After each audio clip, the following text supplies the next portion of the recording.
In 2002, when Ouko, a 23-year-old student at Jomo Kenyatta University of Agriculture and Technology, sat in his bedsitter and devised a way to transfer money through SMS messages, all to send some money to his ailing mother, he never fathomed the heights this simple solution would scale to. This simplistic idea would grow to be the M-Pesa we know and love today. M-Pesa serves 30 million active customers in 7 different African countries, transacting over 90 billion Kenya shillings in a single day, which is over 640 million US dollars. It records billions in revenue and provides income to millions of African business people. The journey of M-Pesa is one of brilliant innovation, corporate warfare, and undying relentlessness to dominate the market. Today, I will walk you through how M-Pesa grew from Ouko's simplistic idea to the giant product it is today. Tuvute pamoja, tushirikiane, bega kwa bega tujikaze, tusaidiane.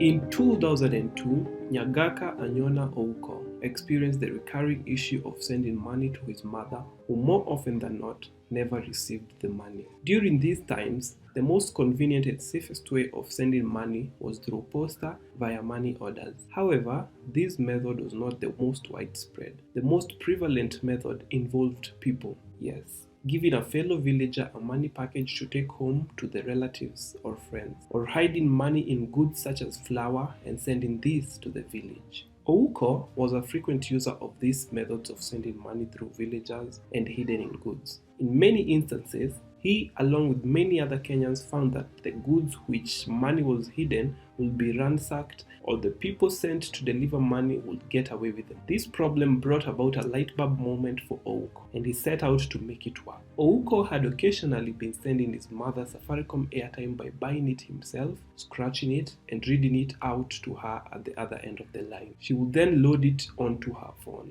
He came up with a brilliant idea where he decided to arrange a deal with a shopkeeper in his mother's village. He would send the shopkeeper airtime the same way he did his mother, and the shopkeeper would pay the equivalent of the airtime minus a small charge to Ouko's mother. A year later, in 2003, seeing how well this worked, Ouko set up similar agreements with shopkeepers in Kisumu and Nakuru. Scaling was difficult and he faced numerous challenges, and the airtime method was proving to become difficult to continue using. He decided to pitch this innovation he had going to Michael Joseph, the then Safaricom CEO. He pitched his idea and he was allegedly paid an unknown amount of money, a move he said on X, formerly Twitter, he regrets. I trusted Safaricom and Michael a lot, another wiser now, Ouko said. Unfortunately, this is where the story of Ouko and his money transfer via SMS idea comes to a rather anticlimactic end. This version of Ouko's story has a lot of critics, but we also have a lot of proof to back it, such as the copyright document Ouko was handed by the Kenya Copyright Board. Coincidentally or not, the other version of the story starts at the same time Ouko's comes to an end. In 2004,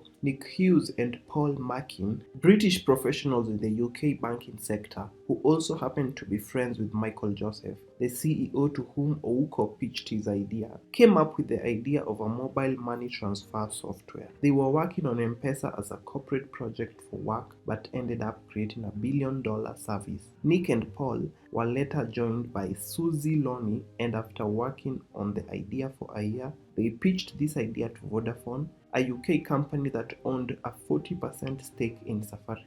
And through a period of 3 years, from 2004 to 2007, they were able to secure 2 million euros in funding from Vodafone and the British government, which helped them develop the M-Pesa infrastructure, rolled out test programs, and in April of 2007, M-Pesa for sending and receiving money was launched in Kenya.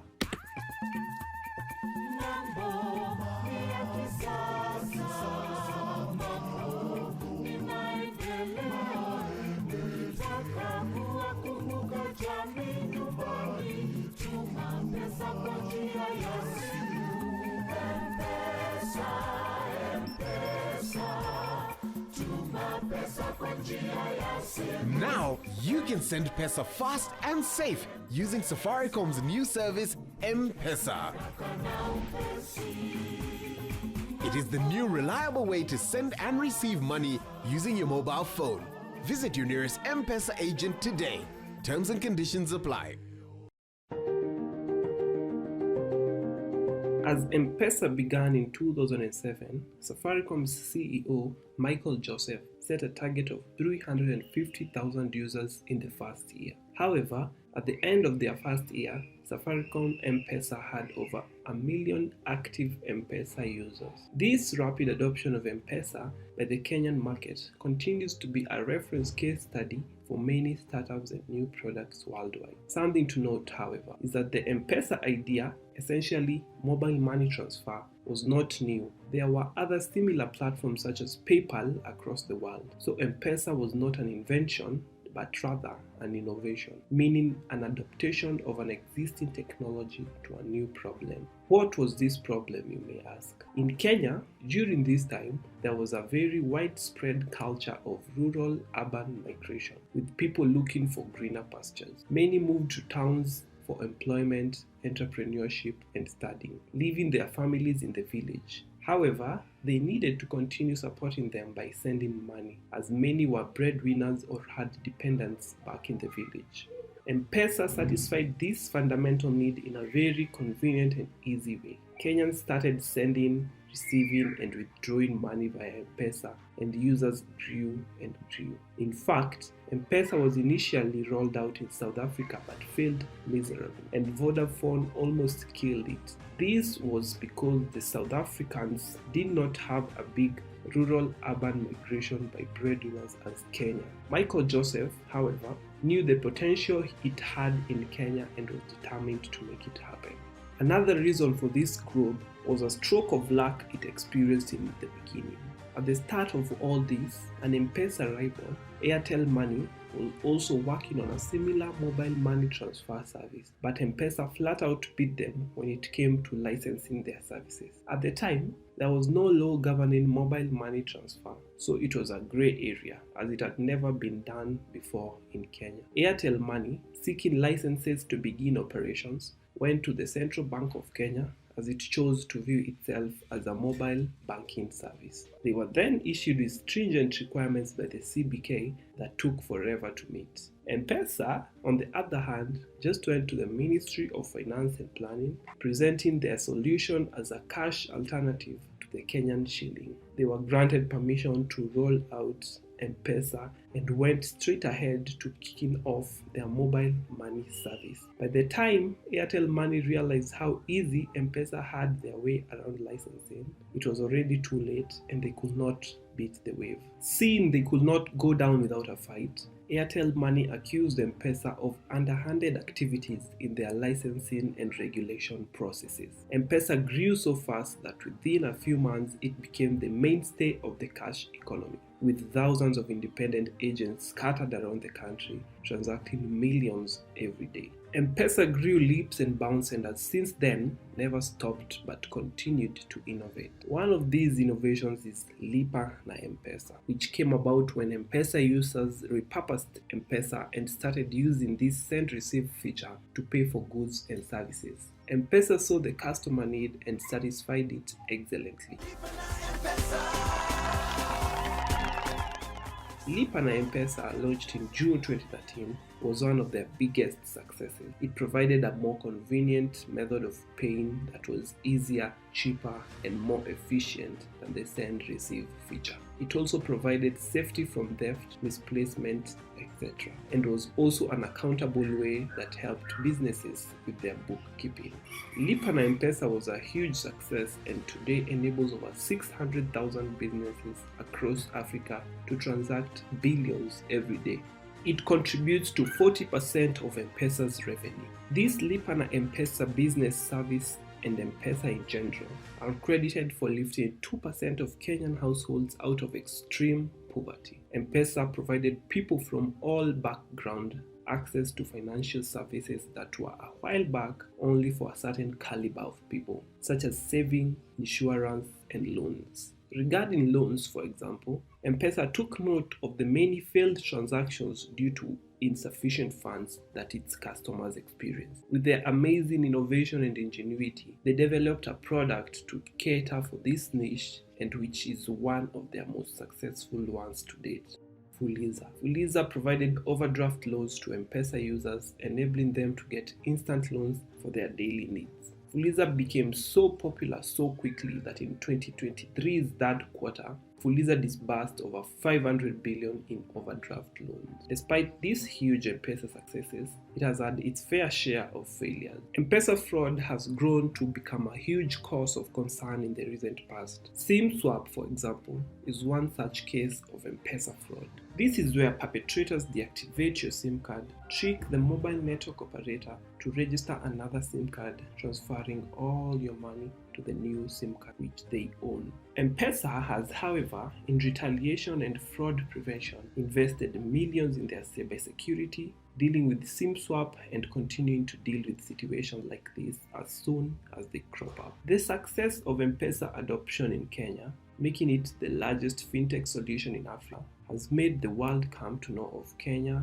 as a technology giant. This perception has since brought and continues to bring a lot of technological investments to the country. Google, Microsoft, and many other international technology brands, for example, have set up their first African product development centers right here in Kenya. But M-Pesa is clearly far from done on what it can achieve for itself and for the continent. So what does the future look like for M-Pesa?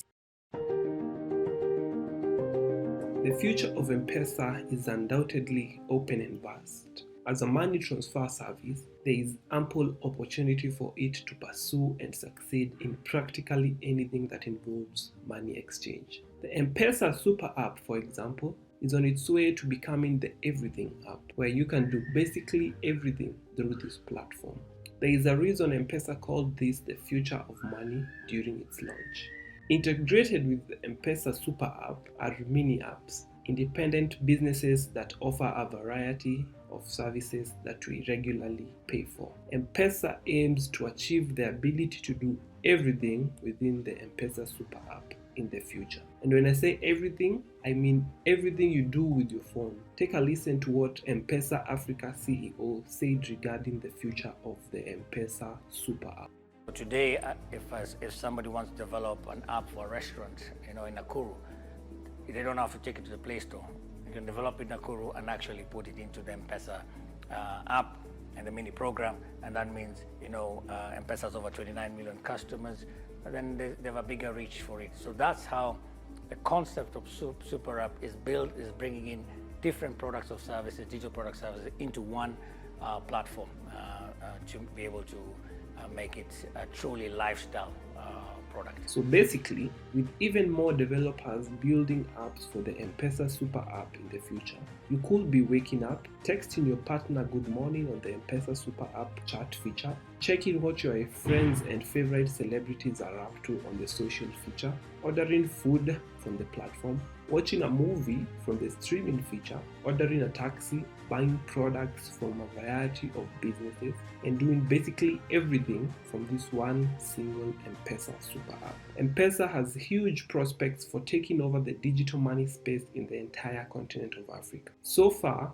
M-Pesa has its fingers on an impressive number of African countries, and if this pace remains, it's on track to have 40% of Africans, that is 800 million Africans, as M-Pesa users by 2040. The future that M-Pesa holds is not only limited to M-Pesa use only. The more M-Pesa grows and is adopted by Africans, the more Africa positions itself as a digital hub. And this not only invites foreign technological investments such as Google, Meta, Apple and the likes to the continent, but also motivates Africa to innovate and develop tools to solve our own problems, which we as Africans know best.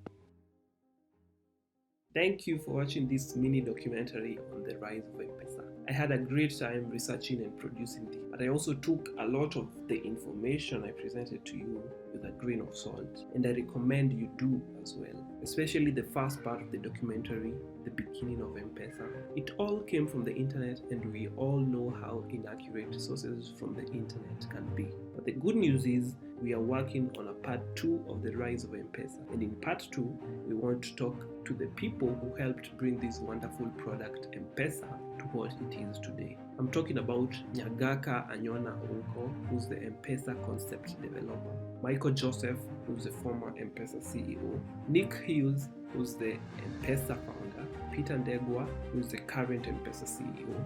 We'll also talk to the first employees of M-Pesa and FinTech industry experts, and so many more. If this is something you'd like, please tell me in the comments. If you'd also like to join the community of video sponsors, feel free to leave a donation. That's it, folks. See you in the next video. Cheers.